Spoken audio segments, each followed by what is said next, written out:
என்ன இருட்டிடுச்சு அதான் லைட்டு போடுறேன் கனல்ல தானே இருக்கும். இந்த ஏரியால கொஞ்சம் ஈபி கட்டுற பிரச்சனை இருக்கு, அதெல்லாம் முடிச்சுவேன். சொல்லு.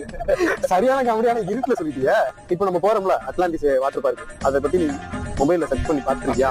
அந்த அளவுக்கு நமக்கு இன்ட்ரெஸ்ட் இல்ல. நானும் இவனு வந்துட்டு எப்படின்னா, இப்போ ஒரு படம் பார்க்க போறோம்னா அதோட ரிவ்யூ பார்க்காம போறாரு. அந்த இவனு இருக்காங்கல்ல, ஸ்டார்டிங்ல என்ன இருக்கு பாத்தீங்களா, எல்லாத்தையும் நோட் பண்ணி வச்சு நம்மள ஸ்பாயில் பண்ணிடுவாங்க. எப்படின்னா லைவா நம்ம வந்து எக்ஸ்பீரியன்ஸ் பண்ணணும், அப்பதான் நமக்கு நல்லா இருக்கும். சின்ன படம் பார்க்கும்போது பக்கத்துல கதை சொல்லுவாங்க, அந்த மாதிரியா இருக்குதுன்னா இப்ப சொன்னல கருத்து நிறைய பேசுவாங்கல்ல, கந்தசாமி கந்தசாமி கருத்து கந்தசாமி கந்தசாமி கந்தசாமி வந்து 6 கிராம் தாண்டி போயிட்டு இருக்கு. ஏன்னா போட்டு அப்போ ஓகே பாத்தீங்களா, இவருடைய வார்த்தைக்கு நீங்க கவனிங்க. நம்ம கேங்லயே வந்து பெரியவர் அவர் தான். பார்த்தாலே தெரிகிறது. தெரிகிறதா? அவ்வளவு வயசான ஆள் கிடையாது. அதுக்கு எங்க நாடகம் வந்து நம்ம ஆட்டோக்கார தம்பி